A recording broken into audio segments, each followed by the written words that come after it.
Okay. Firstly, thank you for joining us on Singularity Financial. Today we're joined by David Johnston from YGC. Firstly, David, thank you for joining us. Good to be here. Could you tell us a bit more about YGC and just so the audience can get to know you guys? Sure. So YGC is really structured as a private equity firm, which is a first for the blockchain space. You know, we've had a lot of angel investors and venture capitalists move in the last few years, but we really haven't had a firm focused on later stage investment. So we tend to work with teams that have developed product, it's ready for the market and really ready to scale into enterprise applications. So that's our niche. Think later stage projects that are ready for enterprise use cases. Okay, awesome. And how did the team get to the idea of doing later stage investments in the blockchain space? And how did the team come together as well? Well, it really came together around my family office originally. So I started one of the early family offices in the space. I've made about 40 investments across blockchain, half related to, I'd say, security tokens and half related to decentralized infrastructure. And so Henry, Gavin, Mark, all of our core team members joined in 2017 and early 2018, and we were taking this approach where we would both invest but also be very active, helping the company build out sales, build out marketing. And we saw that model get a lot of traction and success, and people were approaching us about working with them. And so in order to do that, we decided to expand beyond the family office and create a whole separate entity dedicated to this thesis. Okay, awesome. So my understanding is that the core belief behind YGC is driving towards mass adoption, or how to get mass adoption of blockchain. That's right. So far, what are some of the key milestones that you guys have hit to help achieve that? Well, one of our big success stories has been working with Factum. So they've received contracts from Department of Homeland Security in the US, from the Bill and Melinda Gates Foundation in Africa, and also in the mortgage industry and in the financial industry in the United States. And so I think they took a very smart approach where they hired experts from those industries in 2016 that already had 20 plus years of experience of how to build those products, and combine that with their expertise in blockchain to make something that really works for enterprise. You know, I think a lot of what we see are enthusiastic technologists that are building really interesting technology, but they don't know how to translate it into the enterprise context.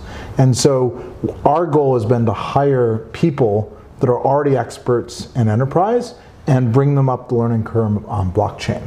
And so you could almost say that we sort of take the opposite approach of most venture capital or other groups, where they would invest in a startup and hope it finds customers.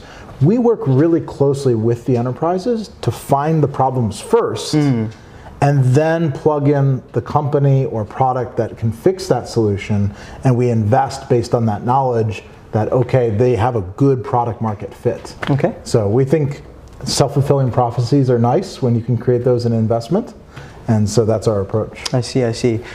So speaking of enterprises, what are some of the enterprise use cases of blockchain that you're most excited about? There's a few of them. So, you know, a lot of people talk about payments and sending money. And that was initially the big focus, right, in 2013, 2014.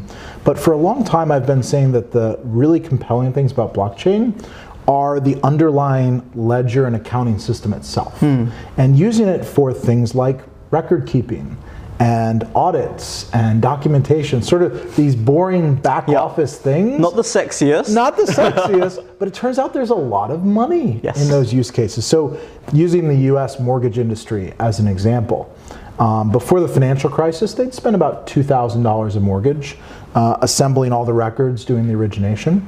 Today they spend $7,000 a mortgage.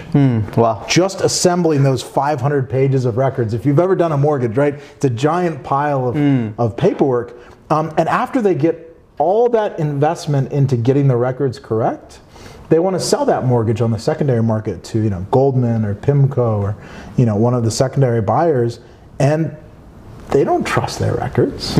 And so they hire an auditor Clayton or Stuart Title, somebody like that, and they spend hundreds of dollars a file again to go through all of the records and make sure they're correct. And so what we have the opportunity to do with blockchain is create much more trust in that origination process.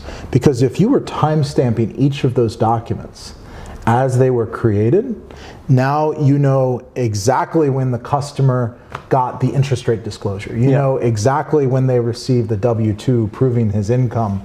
You have all these records that you can check in an instant with software instead of an expensive auditor going through those files by hand. And that's where we are in 2019. There is still a guy with PDFs on one screen and an Excel sheet on the other, matching up data by hand. Absolutely. That can be done by software, but only if we have a ledger that everybody can trust, that isn't inside of somebody's four walls, right? And that's what blockchain gives us. So I like to go back to those kind of use cases because I think that's where blockchain will really change things in the short term. Cool, awesome.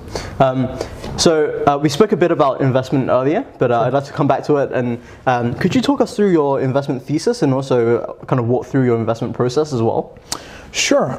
So I touched on a little bit that we're going after the later stage. So what I would typically describe that as Series B and beyond. I think that's appropriate, and there's enough companies in the blockchain ecosystem now that are ready for that stage. And our thesis is really driven by fundamentals. It's not about hype or brand recognition or things like that.